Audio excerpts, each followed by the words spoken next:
The bullet whistled past Daisy Vernon's ear so close she felt the heat of it, and she dropped her armload of books into the Colorado dust as a rough hand grabbed her shoulder and yanked her behind the water trough. "Stay down," the cowboy ordered, his voice steady despite the chaos erupting around them in the middle of Las Animas' Main Street. Daisy pressed herself against the weathered wood, her heart hammering as gunshots cracked through the afternoon air. She caught a glimpse of her rescuer's face, sharp-jawed and sun-weathered beneath a dust-covered hat, before he peered over the trough to assess the situation. It was September 1882, and Daisy had arrived in Las Animas, Colorado, just 3 days prior with a dream that now seemed desperately foolish. She had traveled all the way from Boston with 2 trunks of books and an ironclad determination to bring proper education to this frontier town. Her father had thought her mad. Her mother had wept. Her sister had called her suicidal. Crouched behind a water trough while outlaws and lawmen exchanged gunfire, Daisy was beginning to think they had all been right. "You picked a hell of a day to take a walk, miss," the cowboy said, still watching the street. Another shot rang out, then another, and finally a man's voice called out that it was over. The cowboy waited a full minute before standing, keeping himself between Daisy and the street as he offered her his hand. "Pierce Xander, madam. I work at the Triple Bar Ranch just outside town." Daisy took his hand and rose on unsteady legs. Her dove-gray traveling dress was covered in dust, and her carefully pinned hair had come loose on one side. She looked past Pierce to see the sheriff and his deputies dragging 2 men toward the jail, while townspeople emerged cautiously from doorways. "Daisy Vernon," she managed, her voice shakier than she would have liked. "I'm the new school teacher, or rather, I'm trying to be." Pierce's expression shifted from concern to confusion as he bent to retrieve her scattered books. "School teacher. Madam, Las Animas doesn't have a school." "Not yet," Daisy said, smoothing her dress with trembling hands. "But it needs one. I saw the advertisement in the Denver newspaper. The town council was seeking a teacher to establish an educational institution." Pierce straightened with her books, frowning. "That advertisement ran 2 years ago." The woman who responded took one look at Las Animas and got right back on the train. The council gave up on the idea after that. Daisy felt her stomach drop. "But I wrote to them. I sent 3 letters announcing my arrival." "Mail's been irregular," Pierce said carefully, his gray eyes sympathetic. "The stagecoach was robbed twice last month. Your letters might not have gotten through." He handed her the books, and she clutched them to her chest like a shield. "Where are you staying?" "The boarding house on 3rd Street, Mrs. McAllister's establishment." Daisy looked at the dusty street, at the rough wooden buildings, at the mountains rising in the distance. She had used nearly all her savings for the journey west. She had burned her bridges in Boston, resigning from her position as assistant librarian at the public library. "I have nowhere else to go." Pierce studied her for a long moment, and Daisy lifted her chin, refusing to appear as desperate as she felt. Finally, he nodded. "Let me walk you back to Mrs. McAllister's. Then I'll take you to see Samuel Henderson. He's head of the town council. Maybe between the 2 of us, we can convince him that Las Animas still needs a school." "Why would you help me?" Daisy asked as they began walking, Pierce keeping himself on the street side as a barrier between her and any danger. "You don't know me."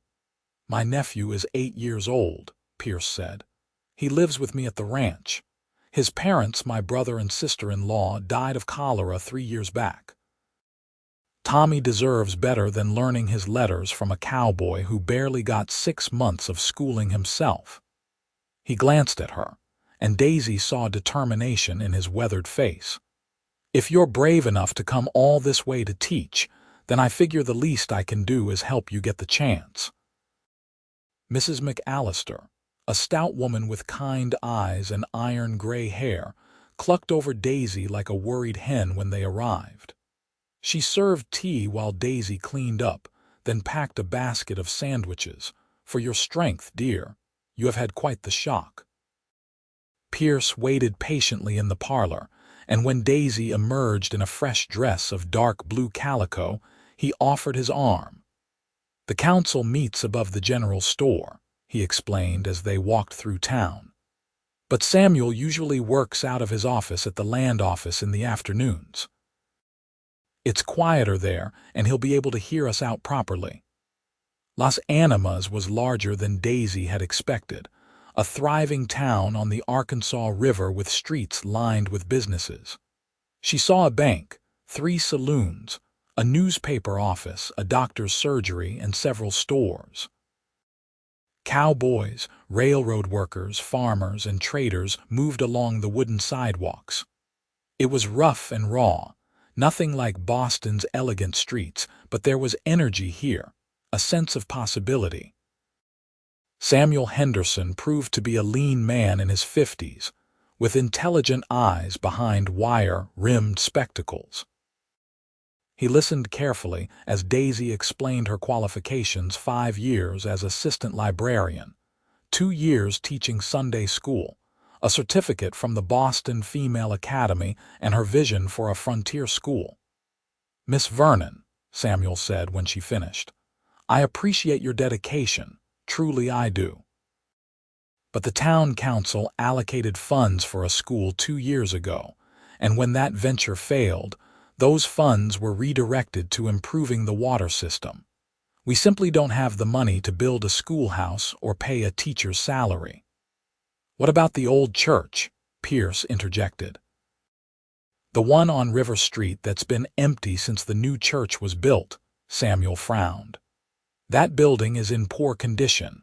The roof leaks, the windows are broken, and I believe there's a family of raccoons living in the rafters. But the structure is sound," Pierce pressed. "I've done enough carpentry work to know good bones when I see them. With some repairs, it could serve as a schoolhouse. And who would pay for those repairs? Who would do the work?" Samuel shook his head. "I admire your optimism, Pierce, but the council won't approve funds for this." Daisy felt her dream slipping away. She had been so certain, so prepared to make a difference. "What if I work without salary?" she heard herself say. Both men turned to stare at her. "At least initially. I have some savings that will last a few months. If I can prove that the children of Las Animas want and need education, then perhaps the council will reconsider funding for the following year." "That's hardly fair to you," Samuel protested. "Life is rarely fair, Mr. Henderson," Daisy said quietly, "but education is necessary. I've seen what happens to children who grow up without it. They're limited in ways that poverty alone doesn't explain. They can't read contracts, can't write letters, can't calculate fair prices. They're vulnerable to every kind of exploitation." She leaned forward, willing him to understand. "I came west to make a difference. Allow me to try." Samuel looked at Pierce, who nodded.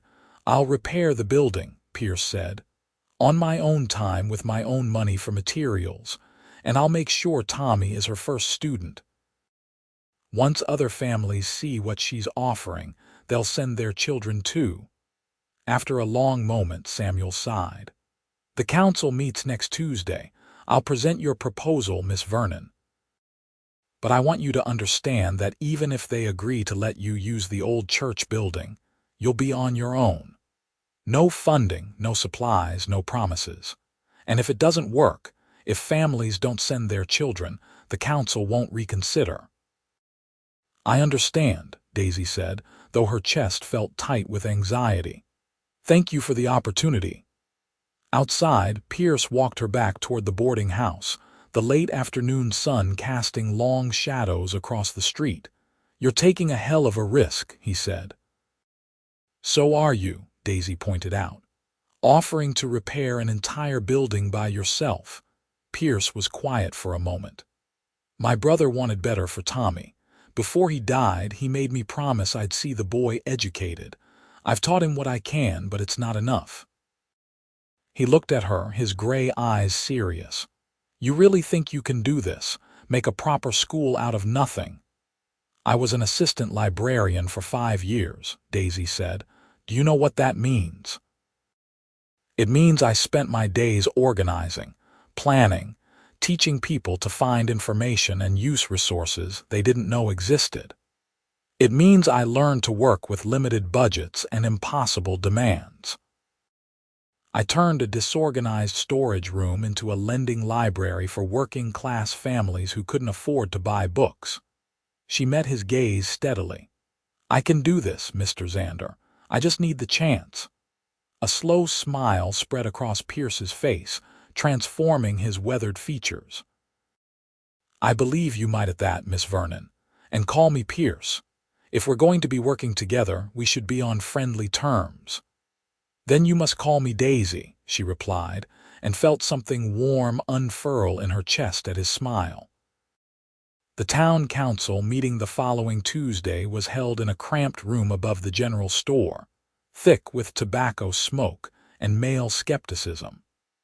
Daisy sat in the back while Samuel presented her proposal, and she could see the doubt on the council members' faces.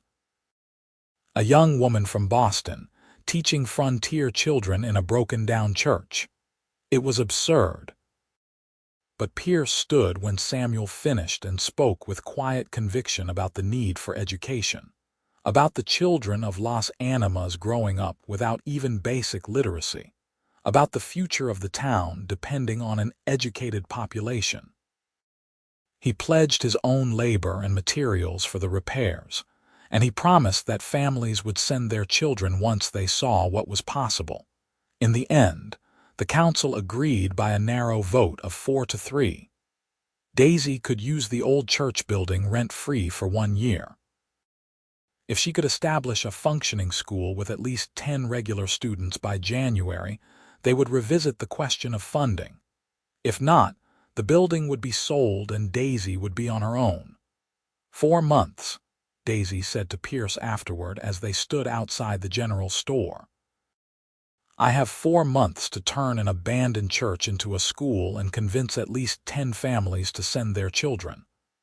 "Then we'd better get started," Pierce said. "I'll take you to see the building tomorrow morning. Can you meet me there at 8? The old church was worse than Daisy had imagined. The wooden structure sagged on one side. The roof had gaping holes, birds nested in the eaves, and the floor was covered with debris and animal droppings. The pews had been removed when the congregation moved to their new building, leaving only an empty shell. Pierce walked slowly through the space, testing floorboards and examining beams while Daisy tried not to despair. "It's not as bad as it looks," he said finally. "The foundation is solid and most of the framing is good. The roof needs patching. We'll need to replace some floorboards, put in new windows, and give it a thorough cleaning. 2, maybe 3 weeks of steady work." "Can you really do all that yourself?" Daisy asked doubtfully. "I'll have help. The boys at the ranch will pitch in on their days off. Cowboys know how to make do and mend. It's part of the job." Pierce pulled off his hat and ran a hand through his dark hair. "The bigger question is what you'll do for desks, books, slates, all the things a school needs." Daisy had been thinking about this since the council meeting. "I brought 2 trunks of books with me. Basic primers, arithmetic texts, geography, history, some literature. It's not much, but it's a start. For desks, perhaps we could build simple benches and tables." And I saw a notice that the mercantile sells slates and chalk. "With what money?" Pierce asked gently. Daisy swallowed hard. "I have $70 left from my savings. I had hoped it would last longer, but if I'm careful with my room and board, I can use some of it for supplies." Pierce shook his head firmly. "You keep your money for living expenses. I know where we can get lumber cheaply, and I'll build the furniture myself. As for slates and chalk, let me talk to Marcus at the mercantile. He has kids of his own, he might be willing to help. Over the next 3 weeks, Daisy learned that Pierce Xander was a man of his word. He arrived at the church building every morning at dawn and worked until dusk, often joined by 2 or 3 other cowboys from the Triple Bar Ranch. They patched the roof, replaced rotted floorboards, installed 4 large windows donated by the carpenter's widow who wanted her grandchildren to have schooling. They built sturdy benches and tables, a teacher's desk, and shelves for books. Daisy came every day to clean, hauling bucket after bucket of water from the town pump to scrub away years of grime. Mrs. McAllister donated old curtains that Daisy washed and hemmed for the windows. The mercantile owner, Marcus, provided a dozen slates at half price and threw in chalk for free. The newspaper editor's wife brought an old bell that Daisy could ring to call students to class. As they worked side by side, Daisy found herself learning about Pierce. He was 26 years old, had been working ranches since he was 14. His parents had died when he was young, and he and his brother had raised themselves. He was patient, hardworking, and surprisingly well-read for someone with limited schooling. "My mother taught me to read before she died," he explained one afternoon while they took a break in the shade of the building. "She said reading was a window to the whole world, and no matter how poor we were, books were something nobody could take away. I've always regretted not having more education. You could still learn," Daisy said. "It's never too late." Pierce looked at her with an expression she couldn't quite read. "Maybe I could at that, if I knew a good teacher." Something in his tone made Daisy's heart skip. She looked away, suddenly aware of how close they were sitting, of the strength in his hands as he took a drink from his canteen. She had known him less than a month, but already she found herself looking forward to seeing him each morning, listening for his voice, noticing the way he moved with quiet confidence. This was dangerous, she told herself. She had come to Las Animas to teach, not to develop feelings for a cowboy. She had a mission, a purpose. Romance would only complicate things. But when Pierce smiled at her, when their hands accidentally brushed as they worked together, when he looked at her with those serious gray eyes, Daisy felt something shift inside her, something she had never experienced in her 23 years. By the first week of October, the building was transformed. The church that had been a wreck was now a clean, bright space with sturdy furniture, curtained windows, and shelves lined with Daisy's books. Pierce had even built a small stove for heat and convinced the blacksmith to donate it. The floor gleamed from Daisy's scrubbing, and someone had painted the words Las Animas School on a board that hung above the door. The question now was whether any families would actually send their children. Daisy spent a week going door to door, introducing herself and explaining her qualifications and her vision. She visited the homes of ranchers and shopkeepers, railroad workers and farmers. Some were receptive, intrigued by the idea of their children getting an education. Others were skeptical or openly dismissive. Why did children need book learning when they needed to work? What good were letters and numbers to a ranch hand or a farmer's wife? Education opens doors, Daisy explained over and over. It allows children to have choices about their futures. Even if they choose to ranch or farm, literacy and numeracy help them run their businesses better, avoid being cheated, keep proper accounts. Some parents nodded thoughtfully. Others closed their doors in her face. Pierce helped by talking to the ranching families he knew. "My nephew Tommy will be attending," he told them, "and if my boy can learn, yours can too." Daisy set the school opening for Monday, October 16, 1882. She woke that morning with her stomach in knots, wondering if anyone would come. She dressed carefully in her best dark green dress and pinned her honey-colored hair into a severe bun. She wanted to look professional, authoritative, like a proper teacher. Pierce was already at the schoolhouse when she arrived, his nephew Tommy beside him. The boy was small for 8, with Pierce's gray eyes and a solemn expression. He clutched a slate nervously. "Morning, Miss Vernon," Pierce said. "Tommy's been looking forward to this all week." "Good morning, Tommy," Daisy said warmly. "I'm so glad you're here." They waited. 8 o'clock came and went. Daisy tried to hide her disappointment. Pierce squeezed her shoulder gently. "Give them time. Folks are cautious." At 8:15, a woman arrived with 3 children ranging from 6 to 12. "I'm Martha Hayes," she said. "My husband wasn't sure about this, but I told him our children deserve the same chances as city children." Then came 2 brothers, sons of the blacksmith. Then a girl whose mother ran the boarding house down the street from Mrs. McAllister's. By 9 o'clock, Daisy had 9 students sitting on the benches, ranging in age from 6 to 13, looking at her with expressions that mixed curiosity, nervousness, and in a few cases, resentment at being taken from their usual work. 9 students. She needed 10 by January to satisfy the council. Pierce caught her eye from where he stood at the back of the room and nodded encouragingly. Then he tipped his hat and left, heading to the ranch for his own day's work. Daisy took a deep breath and faced her students. "Good morning. My name is Miss Vernon, and welcome to Las Animas School. We're going to do something important here.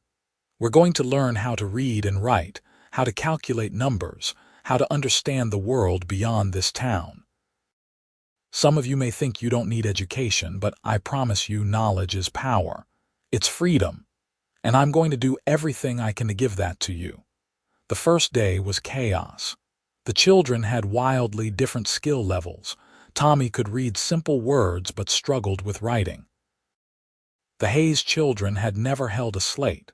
The 2 blacksmith boys could barely sit still. The older students resented being grouped with younger ones. But Daisy had dealt with difficult patrons in the library, and she knew how to be patient and firm simultaneously. She divided the children by skill level rather than age, gave them breaks to move around, and made the lessons as engaging as possible, using examples from their lives. For arithmetic, she used problems about calculating supplies for a ranch or making change at the mercantile. For rating, she chose adventure stories that captured their imagination. By the end of that first week, exhausted but exhilarated, Daisy felt she had made real progress. The children were starting to engage, to ask questions, to show interest. Tommy proved to have a quick mind once he overcame his shyness. The Hayes girl, Anna, was brilliant at mathematics. The blacksmith boys settled down once they realized school wasn't just sitting still. Pierce came by each afternoon to collect Tommy and always asked how the day had gone. Sometimes he stayed to help with small repairs or to chop wood for the stove as autumn deepened. Other times he simply sat and talked with Daisy about the challenges of teaching, and she found herself looking forward to these conversations as much as the teaching itself. "You're good at this," he said one evening as they sat on the schoolhouse steps watching the sunset paint the mountains gold and purple. "The way you explain things, the patience you have. Tommy comes home every day excited about what he learned. I've never seen him like that." "He's a wonderful student," Daisy said. "Curious, thoughtful, you've done well raising him." Pierce was quiet for a moment. "I've done my best, but it's not the same as having parents. Some nights he cries for his mother. I don't know how to help him with that." Without thinking, Daisy reached out and covered Pierce's hand with her own. "You love him and you're providing for him. That's what matters. You've given him stability and now you're giving him education. His parents would be proud." Pierce turned his hand over, lacing his fingers through hers, and Daisy's breath caught. They had been growing closer, she knew, working together these past weeks, But this felt like crossing a line into something more intentional, more significant. "Daisy," Pierce said softly, his voice rough with emotion. "I know this isn't proper, but I need to be honest with you. I can't stop thinking about you. I wake up looking forward to seeing you, and I go to bed remembering things you said, the way you laugh, how your eyes light up when a student understands something. I know you came here to teach, and I don't want to complicate that, but I had to tell you." Daisy's heart was racing. "Pierce, she swallowed, trying to find words for the tangle of feelings inside her. "I feel the same. I've been trying not to because I was afraid it would distract me from my work. But I think about you constantly. When something good happens, you're the first person I want to tell. When something's difficult, I wish you were there." Pierce lifted their joined hands and pressed a kiss to her knuckles, his eyes never leaving hers. "Then maybe we don't have to fight it. Maybe we can figure out how to do both, build your school and build something between us." "Maybe," Daisy whispered, and when Pierce leaned in slowly, giving her every chance to pull away, she met him halfway. His lips were warm and gentle against hers, the kiss sweet and full of promise. When they parted, Daisy was trembling, overwhelmed by the intensity of what she felt. "I should walk you back to Mrs. McAllister's," Pierce said, his voice husky, "before I forget myself completely." As October gave way to November, Daisy's life fell into a rhythm that felt both purposeful and joyful. She taught 5 days a week, planning lessons that challenged her students while meeting them where they were. Word of the school spread gradually. A few more children joined, bringing her total to 12 students, safely over the 10 required by the council. Pierce came by nearly every evening, sometimes with Tommy, sometimes alone. They talked about everything: his life on the ranch, her years in Boston, their dreams for the future, their pasts. He told her about learning to rope and ride, about harsh winters and long cattle drives. She told him about the library, about the satisfaction of helping someone discover a book that changed their perspective, about always feeling like she was meant for something more than the narrow life prescribed for Boston women. "You were brave to come west," Pierce said one evening as they walked along the river. "Most women wouldn't have dared." "I was desperate," Daisy corrected with a laugh. "My parents wanted me to marry Edgar Montgomery, a banker's son with all the personality of a dead fish. The idea of spending my life hosting tea parties and producing heirs was suffocating. When I saw that advertisement, it felt like a lifeline." "Lucky for me," Pierce said, pulling her close. They had grown more comfortable with affection, though Daisy was always mindful of propriety. She had a reputation to maintain as a teacher, but in private moments like this, away from town, she allowed herself to lean into Pierce's strength, to accept the comfort of his embrace. She was falling in love with him, deeply and irrevocably, and the knowledge was both thrilling and terrifying. In late November, a challenge arose that tested everything Daisy had built. A new family arrived in Las Animas, the Rutherfords, wealthy ranch owners from Texas, who had purchased a large spread east of town. They brought with them 3 children and a governess, Miss Caroline Wright, an elegant woman in her 30s who wasted no time making her opinions known. A frontier school taught by a librarian in an old church, she said loudly at the mercantile where Daisy was buying chalk. "How quaint." "Of course, the Rutherford children will continue their education with me. They require a far more sophisticated curriculum than basic frontier literacy." Daisy bit her tongue and said nothing, but the encounter left her rattled. That evening she told Pierce about it while they sat in the schoolhouse, grading Tommy's arithmetic work by lamplight. "Don't let her get to you," Pierce said firmly. "You're doing important work here. Those children are learning and growing. That's what matters." But Miss Wright's comments had planted seeds of doubt. Was Daisy qualified enough? Was her curriculum sophisticated enough?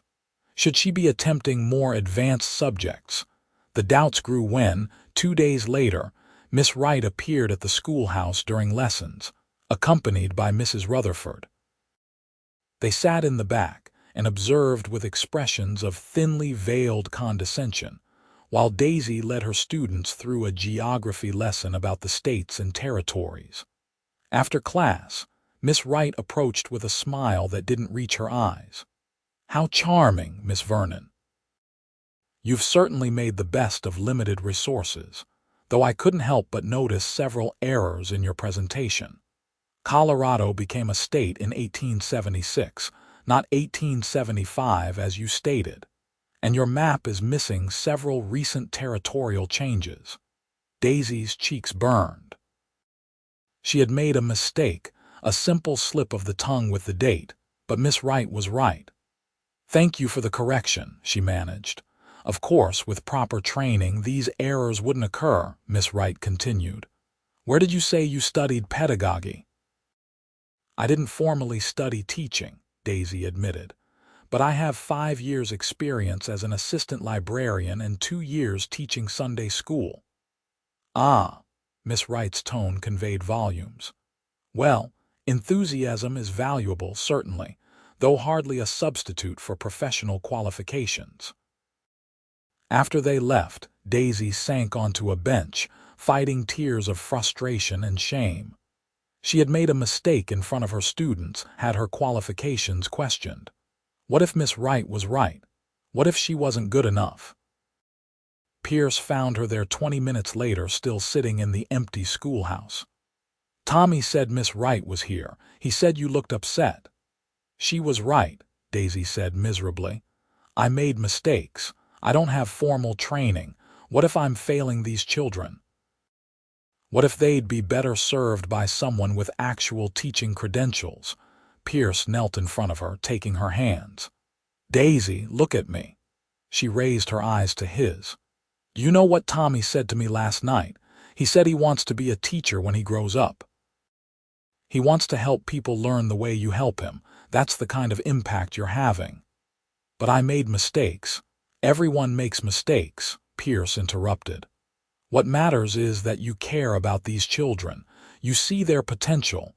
You make them excited to learn. That's worth more than perfect recitation of dates." He squeezed her hands. "Don't let one bitter woman undermine everything you've accomplished." Daisy drew a shaky breath. "How do you always know what to say?" "Because I know you," Pierce said simply, "and I love you."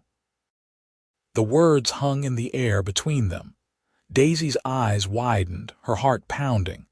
Pierce looked almost surprised himself, as if he hadn't planned to say it. "I love you," he repeated, more firmly this time. "I've probably loved you since that first day when you stood in Samuel's office, arguing for your dream with dust in your hair and determination in your eyes. You're the bravest, smartest, most passionate person I've ever met. And if you'll have me, I want to spend my life supporting your dreams and building new ones together." Tears spilled down Daisy's cheeks, but these were tears of joy. "I love you too," she whispered. "I didn't know it was possible to feel this way about someone. You've taught me so much, Pierce. About courage, about believing in myself, about what it means to truly support someone." Pierce pulled her into his arms, holding her tight. "Then don't doubt yourself. You belong here doing this work, and I'll remind you of that every single day if I have to." They sat together in the quiet schoolhouse while the November wind rattled the windows, holding each other, and Daisy felt her confidence slowly rebuilding. Pierce was right. She was making a difference. She couldn't let one person's criticism destroy that. The confrontation with Miss Wright had an unexpected consequence. Several parents who had been considering the school but hesitating now came forward, wanting their children to learn from the teacher who had so impressed the cowboys and ranchers, not from an outsider who looked down on frontier life. By early December, Daisy had 17 students. As Christmas approached, Daisy organized a school program to showcase what the children had learned. They would recite poetry, demonstrate mathematical problems, and read essays they had written. She invited the entire town, including the town council. The children practiced enthusiastically, excited to show their families what they could do. Even the blacksmith boys, once so restless, took pride in memorizing their recitations. Tommy was chosen to read an essay he had written about his uncle, and he practiced every evening until he could recite it perfectly. Pierce helped Daisy decorate the schoolhouse with pine boughs and candles. The night before the program, as they hung the last of the decorations, he pulled a small box from his pocket. "I was going to wait until after the program," he said nervously. "But I can't. Daisy Vernon, you've changed my life in every possible way. You've brought learning to this town, purpose to my nephew, and love to my heart. Would you do me the honor of becoming my wife?" He opened the box to reveal a simple gold band with a small diamond, and Daisy's breath caught. "Pierce," she whispered. "I know it's not fancy," he said quickly. "And I know you might want to focus on teaching, and I'll support that however you need. We can have a long engagement if you want, or wait until the school is established," or Daisy stopped his words with a kiss. "Yes," she said when they parted. "Yes, I'll marry you. I don't need fancy and I don't need to wait. I just need you." Pierce slid the ring onto her finger, his hands shaking slightly, and kissed her again with a passion that left them both breathless. "You've made me the happiest man in Colorado," he murmured against her hair. The Christmas program was a triumph. The schoolhouse was packed with families, town council members, and curious townspeople. The children performed beautifully, demonstrating clear progress in reading, writing, and arithmetic.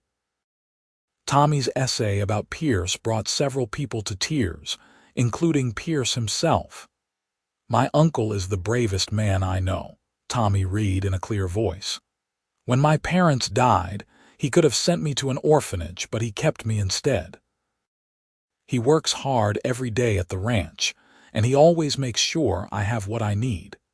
He taught me to ride and rope, but the greatest thing he ever did was bring Miss Vernon to Las Animas. Because of him, I get to learn and dream about my future. I want to be like him when I grow up, someone who helps others and keeps his promises." After the program, Samuel Henderson approached Daisy with a smile. "Miss Vernon, the council has discussed your school's progress. We're all impressed with what you've accomplished. I'm pleased to inform you that, effective January 1st, the town will fund the school properly. We'll pay you a teacher's salary of $30 a month, provide a budget for supplies, and make permanent repairs to the building." Daisy felt tears of relief and joy. "Thank you, Mr. Henderson. You won't regret this." "I already don't," he said. "You've proven that frontier children can learn just as well as city children given the chance. You've built something lasting here." Pierce appeared at her side, slipping an arm around her waist. Samuel noticed the ring on Daisy's finger and grinned. "Well, congratulations to you both. When's the happy day?" "We haven't set a date yet," Pierce said, looking at Daisy. "But soon." They decided on a February wedding, giving Daisy time to adjust to her new status as a funded teacher and to prepare properly. Pierce wanted to add a room onto his small ranch house for them to live in, somewhere Daisy could have her own space for planning lessons and reading. "You're sure you want to live at the ranch?" Pierce asked as they discussed plans. "It's a ways from town and the house is small." "I want to be with you," Daisy said simply. "We'll make it work." The winter of 1883 was harsh, with heavy snows that sometimes made the road from the ranch to town impassable. On those days, Daisy stayed with Mrs. McAllister and worried about Pierce out in the cold, tending cattle. but he always appeared safe and sound once the weather cleared, usually with a story about some adventure that made her laugh and scold him for taking risks. The school continued to thrive. More families sent their children as word spread of the quality education being offered. Daisy added more advanced subjects for the older students, teaching them history and literature, basic science, and advanced mathematics. She ordered more books using the school's supply budget, building a small lending library that the whole town could use. Miss Wright made a few more appearances, always with subtle criticisms, but Daisy had learned not to let them shake her confidence. She knew her students were learning and growing. That was what mattered. In late January, Pierce finished the addition to his house, a cozy room with windows overlooking the mountains and shelves he had built specifically for Daisy's books. "It's not much," he said as he showed it to her, "but it's yours. A place to plan lessons or read, or just have quiet when you need it." Daisy looked around the room, seeing the care Pierce had taken with every detail, the way he had thought about her needs, and felt overwhelming love for this man who supported her dreams so completely. "It's perfect," she said. "You're perfect." Their wedding took place on February 14, 1883, in the new church, with most of Las Animas in attendance. Daisy wore a dress of cream silk that Mrs. McAllister and the other ladies had helped her sew, and Pierce wore a new suit that made him look unfamiliar and uncomfortable, until Daisy whispered that she preferred him in his usual work clothes anyway. Tommy served as best man, solemn and proud in his own new suit. Daisy's students threw rice as they left the church, laughing and calling congratulations. The reception in the town hall featured music and dancing, and Daisy danced with Pierce until her feet ached, happier than she had ever imagined possible. That night, as they lay together in the room Pierce had built for her, now their shared space, Daisy traced her fingers over his face in the moonlight. "I never knew I could be this happy," she whispered. "Neither did I," Pierce said, pulling her close. "You're my everything, Daisy. You and Tommy and the life we're building together." They made love slowly, tenderly, discovering each other with patience and care. Afterward, wrapped in Pierce's arms, Daisy felt complete in a way she never had in Boston. This rough frontier life with its challenges and hardships had given her more than her comfortable city existence ever could: purpose, love, belonging. The months that followed established the rhythm of their married life. Daisy taught during the week, living at Mrs. McAllister's from Monday through Friday to avoid the difficult commute in bad weather. Pierce came to town whenever he could, usually bringing Tommy for school and staying to help with small tasks. On weekends, Daisy came home to the ranch, and they spent precious time together as a family. Tommy flourished under their combined care. He excelled in his studies, and slowly emerged from the shell of grief that had surrounded him. Having Daisy as a constant presence brought him a maternal figure he desperately needed, and seeing Pierce happy made him happy too. In early May, Daisy realized she had missed her monthly courses. She waited another month to be certain before telling Pierce, wanting to be sure before raising hopes. When she was confident, she pulled him aside one Saturday evening while Tommy was doing evening chores.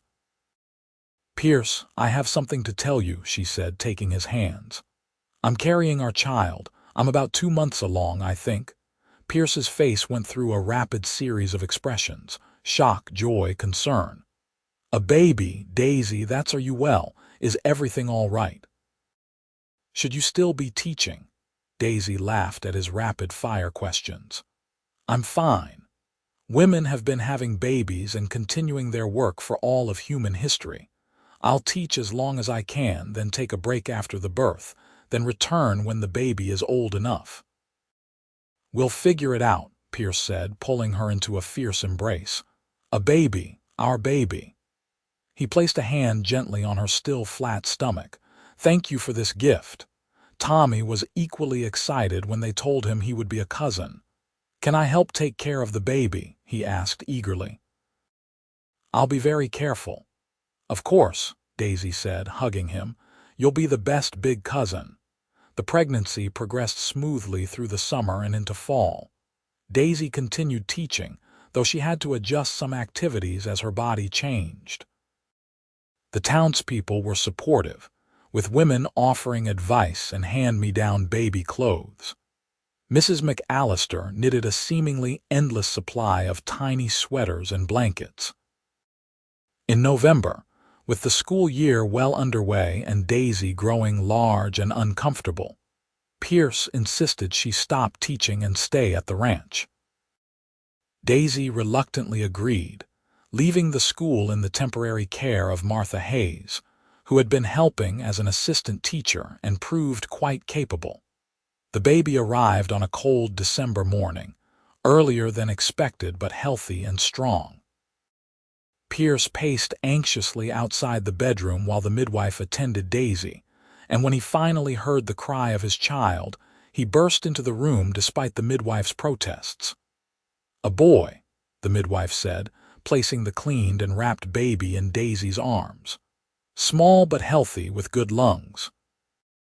Daisy looked down at her son, at his tiny red face and dark hair, and felt overwhelming love. "Hello, little one," she whispered. "Welcome to the world." Pierce knelt beside the bed, one hand on Daisy's shoulder, the other gently touching the baby's head. "He's perfect," he said, his voice thick with emotion. "You're perfect. I can't believe he's ours." They named him James after Pierce's father. Tommy was immediately smitten, holding his baby cousin with exaggerated care and declaring himself the official protector. Daisy recovered well from the birth, and by February she was eager to return to teaching, at least part-time. They worked out an arrangement where Daisy taught 3 days a week, with Martha Hayes covering the other 2 days. On teaching days, Pierce brought James to town so Daisy could nurse him during breaks. It was complicated and exhausting, but it worked. Daisy couldn't imagine giving up teaching entirely, and Pierce supported her desire to continue her work.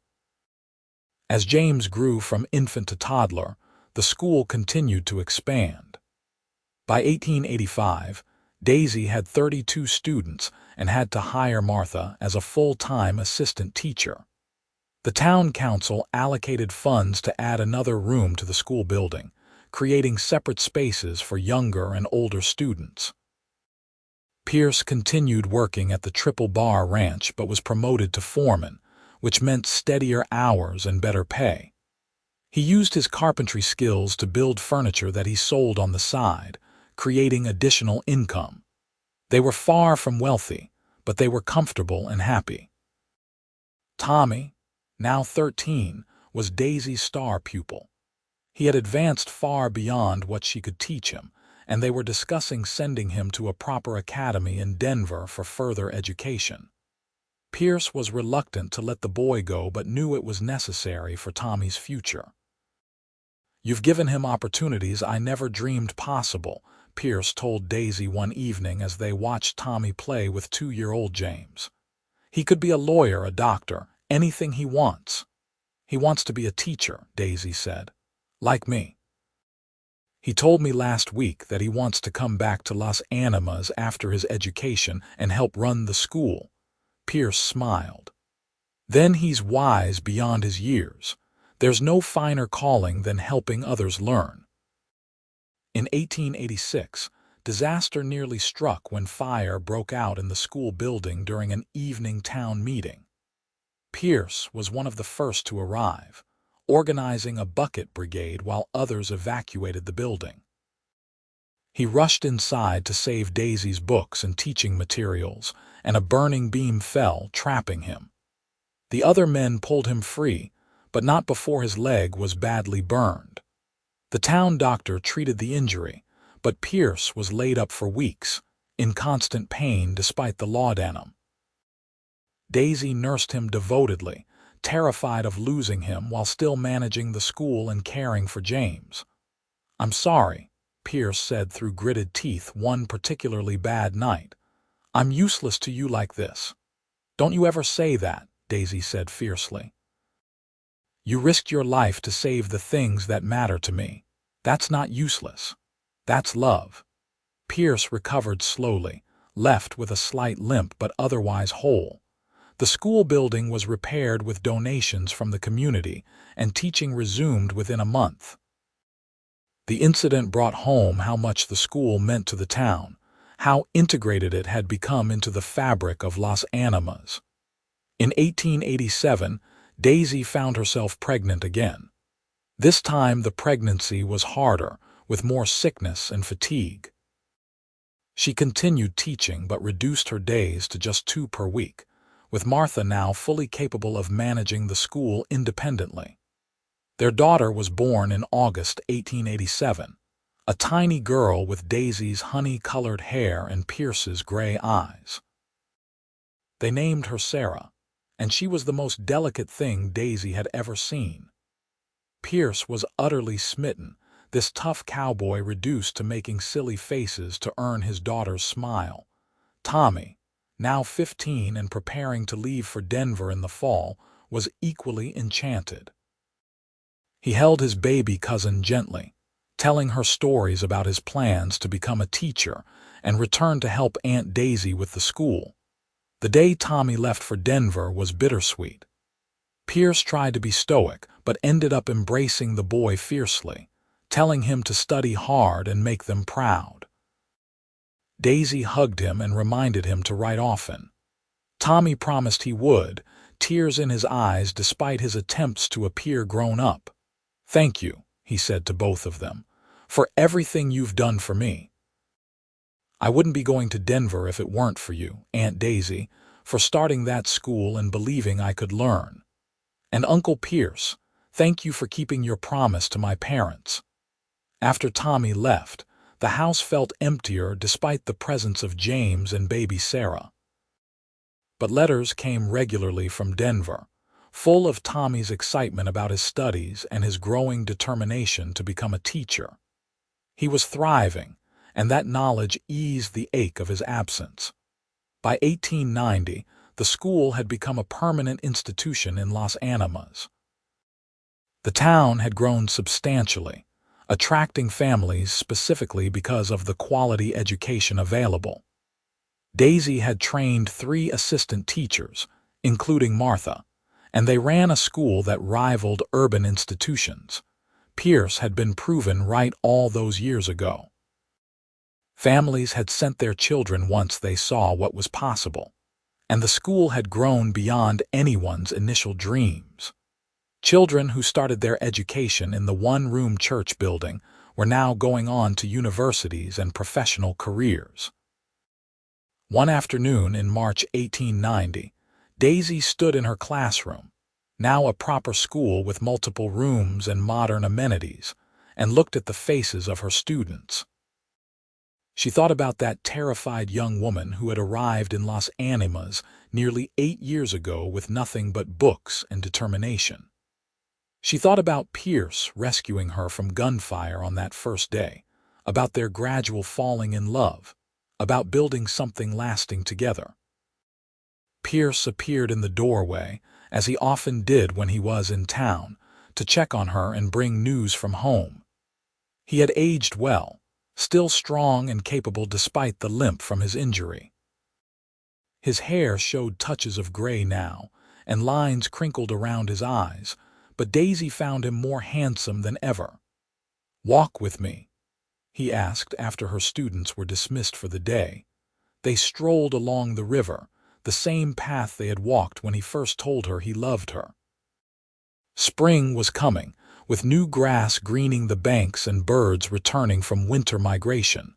James, now 7, ran ahead of them while they took turns carrying 5-year-old Sarah. "I got a letter from Tommy," Pierce said. "He's graduating in May. He'll have his teaching certificate and he wants to know if there's a position for him here." Daisy's heart swelled. Of course there is. We've been needing another teacher, and who better than Tommy? Pierce stopped walking and turned to face her, taking her free hand in his. Daisy, I've been thinking about everything that's happened since you came to Las Animas. The school, our family, the life we've built. I want you to know that you're the greatest thing that ever happened to this town and to me. We built it together, Daisy said. I could never have done any of this without you. That first day, Pierce said, when I pulled you behind that water trough and you told me you were here to start a school, I thought you were either brave or crazy. Probably both. But you had this determination in your eyes, this absolute conviction that you could make a difference. And you did. You changed everything. Daisy felt tears prick her eyes. You gave me the chance. You believed in me when I barely believed in myself. You taught me that I was capable of more than I knew. Pierce shook his head. No, you taught yourself that. You taught this whole town. You taught me. He paused, choosing his words carefully. Before you came, I was just going through the motions of living. Taking care of Tommy, working the ranch, existing but not really alive. You showed me what passion looks like, what it means to fight for something you believe in. You taught me about courage and persistence and love. Sarah squirmed to be put down, and Daisy set her on her feet. The little girl ran to join her brother at the river's edge while Pierce and Daisy watched. You taught me the greatest lesson, Daisy said softly. That home isn't a place. It's not Boston or Las Animas or any physical location. Home is wherever you are. With you, I found where I belong. Pierce pulled her into his arms, holding her close. I love you, Daisy Xander. More today than the day I married you, and I'll love you more tomorrow than I do today. They stood together by the river, watching their children play, the school visible in the distance, the mountains rising beyond. Daisy thought about the journey that had brought her here, about bullets and abandoned churches, about the cowboy who had pulled her from danger, and then spent years helping her build her dream. She had come west alone and scared, armed only with books and determination. She had found purpose, community, and a love deeper than anything she had imagined. She had built a school that would educate generations of children. She had created a family bound not just by blood, but by choice and commitment. Tommy arrived in May as promised. A grown man now, but still with that solemn expression, and those gray eyes so like Pierce's. He took a position as assistant teacher, and Daisy watched with pride as he connected with the students, patient and enthusiastic, fulfilling his dream of following in her footsteps. In the summer of 1890, the town of Las Animas held a ceremony honoring Daisy for her 8 years of service to education. They presented her with a plaque that would hang in the school's main hall, commemorating her as the founder of Las Animas School. The mayor gave a speech about how she had transformed the town's future by educating its children. Daisy stood at the podium, looking at the gathered crowd, seeing the families whose children she had taught, the council members who had finally believed in her vision, the friends she had made. Pierce stood off to the side with James and Sarah, his expression full of love and pride. Thank you all, Daisy said, her voice carrying across the crowd.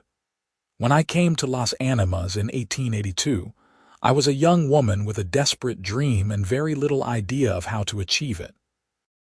This town took a chance on me, and together we built something lasting.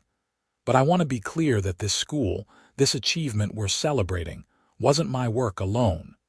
She looked directly at Pierce. My husband, Pierce Xander, taught me the greatest lesson I've ever learned. He taught me that real strength isn't about doing everything alone. It's about accepting help, about building community, about recognizing that we achieve more together than we ever could individually. He showed me that love isn't a distraction from our dreams, but the foundation that makes them possible. Pierce's eyes were suspiciously bright. Daisy continued. He gave his time and labor to repair an abandoned church. He encouraged families to send their children. He believed in education even though he'd had little himself. He risked his life to save this school from fire. And every single day, he supports my work while raising our children and building his own career. That's partnership. That's love. And that's the greatest lesson I could teach anyone, that we're stronger together than apart. The crowd applauded, but Daisy only had eyes for Pierce.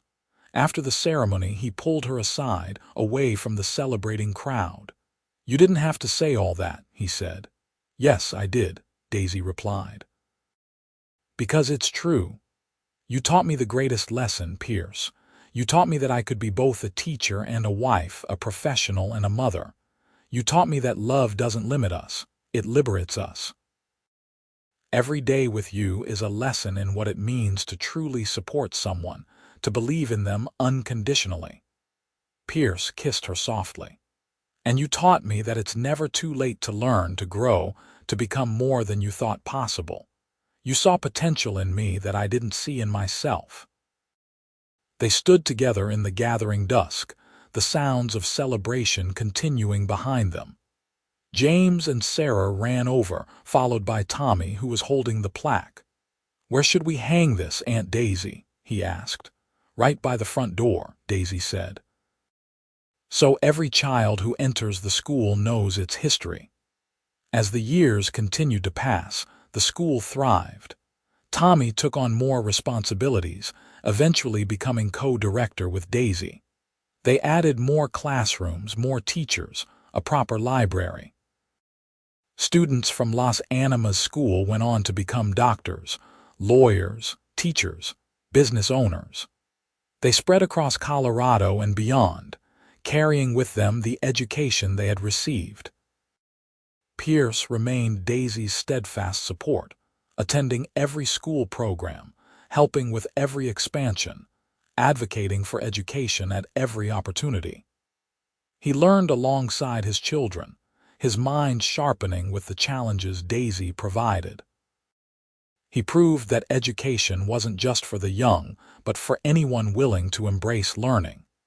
In 1895, when Daisy discovered she was pregnant for a third time at age 36, she worried about balancing her expanding responsibilities.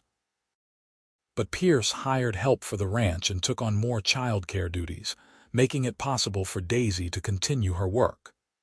Their third child, a boy they named Daniel, was born healthy and strong. Tommy, now 21, married Martha Hayes, his former teacher and Daisy's longtime assistant. They settled in Las Animas and eventually took over primary responsibility for the school, allowing Daisy to step back slightly while still remaining involved.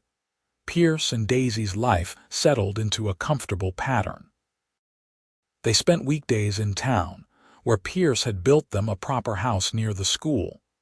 Weekends they spent at the ranch, which Pierce now owned after years of saving and careful investment. They had built a life that balanced both their needs and desires. As Daisy approached 40, she looked back on the journey with satisfaction. The terrified young woman who had ducked behind a water trough while bullets flew seemed like a different person. That Daisy had been brave but unsure, determined but uncertain of her path. This Daisy, the woman she had become, was confident and grounded. She had achieved her dream of bringing education to the frontier and had done it while building a loving family. She had proven that women didn't have to choose between career and family, that with the right partner, they could have both. One evening in 1898, as they sat on the porch of their ranch house watching the sunset, Pierce took Daisy's hand. They were 42 and 39 now, their hands showing the marks of work and age. James was 16, preparing for college. Sarah was 11, brilliant and willful. Daniel was 3, keeping them young with his energy.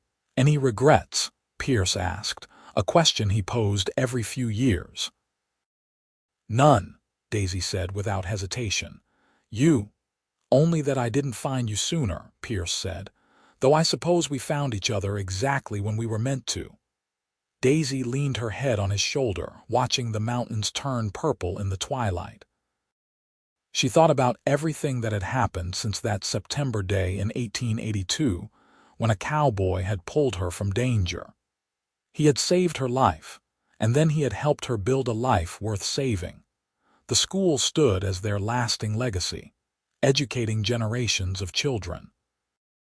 But their greater legacy was the family they had built, the partnership they had forged, the example they provided of what love and support could achieve. "You remember," Daisy said, "that night when you told me you loved me, in the schoolhouse after Miss Wright tried to undermine me?" "Every word," Pierce confirmed. "You said you'd remind me every day that I belonged here doing this work, and you have. Through every challenge, every doubt, every moment when I questioned myself, you were there." She lifted her head to look at him. "You taught me the greatest lesson, Pierce. You taught me that I was enough, exactly as I was, that I didn't have to be perfect to make a difference. That courage isn't the absence of fear but the choice to act despite it." Pierce cupped her face in his calloused hands. "And you taught me that it's never too late to learn, to grow, to become better. You saw something in a semi-literate cowboy that nobody else did. You believed I could be more, and that belief changed everything."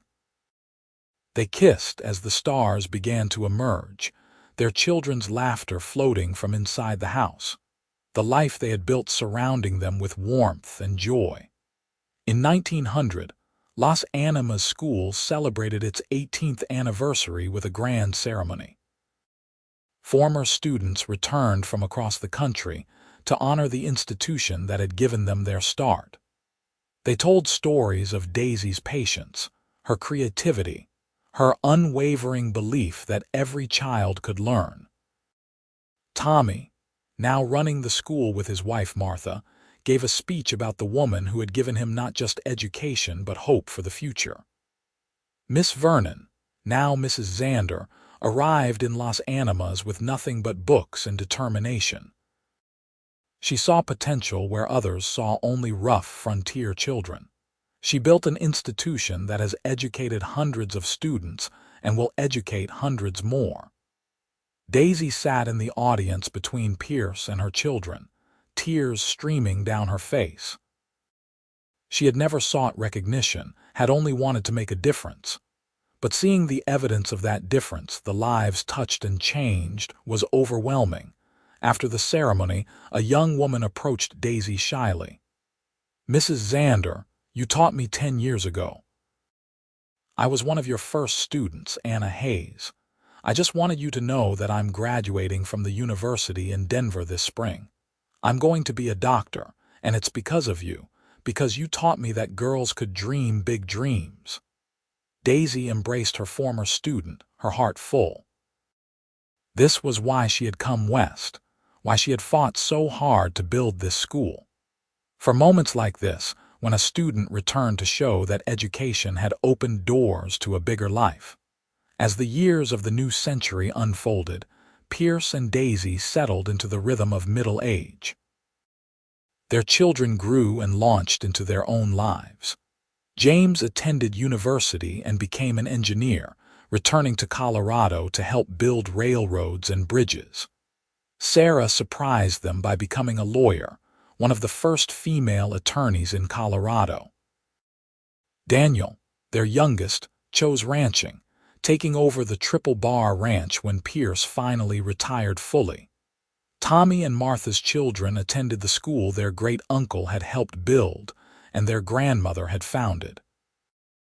The school continued to grow and evolve, adding new subjects and methods while maintaining its core commitment to accessible, quality education for all children. Pierce and Daisy traveled some, visiting their children and grandchildren, exploring parts of Colorado they had never seen. But they always returned to Las Animas, to the town that had become truly home. In 1910, when Daisy was 51 and Pierce 54, They renewed their vows on their 27th wedding anniversary. The ceremony was small, just family and close friends, held in the schoolhouse that Pierce had helped restore all those years ago. 27 years, Pierce said during his vows, his voice still strong despite the decades. 27 years of learning and growing together. You taught me the greatest lesson, Daisy, that love isn't just a feeling, it's a choice we make every day. And I choose you today and every day forward. You taught me that I was brave enough, strong enough, worthy enough, Daisy replied, her hand in his. You took a chance on a scared librarian from Boston and helped her become the woman she was meant to be. Every success I've had, every child I've taught, every life I've touched, it's all been possible because you stood beside me. You taught me the greatest lesson, that with love and support, anything is possible. They kissed while their children and grandchildren cheered, surrounded by the books and desks and chalkboards that represented a lifetime of service to education. As they entered their 60s, Pierce and Daisy slowed down but never stopped. Daisy still taught occasional classes, still advised the school's administration, still donated books to the ever-expanding library. Pierce built furniture for the school, mentored young cowboys, stayed active in the ranching community. Their love, which had started with a bullet and a water trough, had deepened and matured into something beautiful and unshakable. They knew each other's rhythms, finishing each other's sentences, providing support without being asked. They had weathered illnesses and losses, celebrated triumphs and joys, built a life of substance and meaning. On Daisy's 65th birthday in 1924, the town held a celebration honoring her 42 years of service to education. The school had been officially renamed the Pierce Xander School for Learning, and a bronze statue of her had been commissioned for the town square. At the unveiling, surrounded by children, grandchildren, former students, and townspeople, Daisy looked at the statue with bemusement. "I look far too stern," she complained to Pierce, who stood beside her. "You look determined," Pierce corrected. "Just like you did that first day when you insisted Las Animas needed a school. That determination changed everything." The mayor gave a speech about Daisy's contributions, about the thousands of lives she had touched, but Daisy barely heard it. She was looking at Pierce, at the face she loved more than any other, seeing the years written there but also seeing the young cowboy who had believed in her dream. "Thank you," she mouthed to him, and he squeezed her hand in response, understanding as he always did. That evening, back at their ranch house with just family present, Pierce asked Daisy to dance. Their children had given them a phonograph for her birthday, and James put on a record, a waltz from their wedding. Pierce took Daisy in his arms and they moved slowly around the living room, their bodies still fitting together perfectly after all these years. "Still the most beautiful woman in Colorado," Pierce murmured. "Still the most biased man," Daisy replied with a laugh. But she snuggled closer, grateful for his presence, his steadfast love, the life they had built around them. Their children and grandchildren watched and smiled, seeing the love that had created their family, the partnership that had built a legacy. This was what marriage could be at its best. Two people supporting each other's dreams, building something together that neither could have built alone, loving each other through all the seasons of life. As the music played and the sun set over the Colorado mountains, Pierce held Daisy close and thought about the day he had pulled a frightened young woman behind a water trough. He had saved her from a bullet, but she had saved him in ways far more profound. She had given him purpose, family, love, and a life worth living. "You taught me the greatest lesson," he whispered in her ear as they swayed to the music. "What lesson was that?"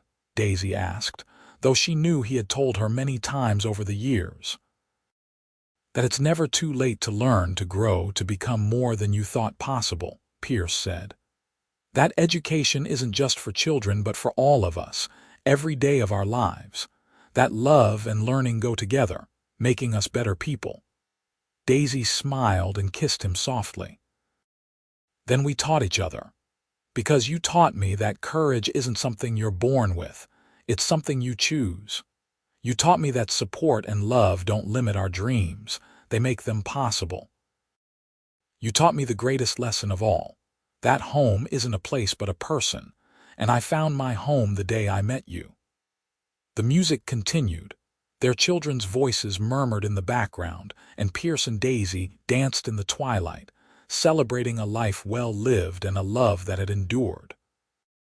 From a chance meeting during a gunfight to building a school and a family, their journey had been extraordinary, and it was far from over. They lived many more years together, watching their grandchildren grow, seeing the school expand to include high school classes, celebrating new generations of students. They traveled to see their children's successes, took quiet vacations together, and spent peaceful evenings reading side by side. When Pierce passed away peacefully in his sleep at age 78, Daisy mourned deeply, but also celebrated the incredible life they had shared. At his funeral, she told the gathered crowd about the cowboy who had saved her life, and then spent decades helping her build her dreams. She spoke about partnership, about love, about the lessons he had taught her. Pierce Xander was the best man I ever knew, she said, her voice strong despite her grief. He was uneducated by traditional standards, but he was wise.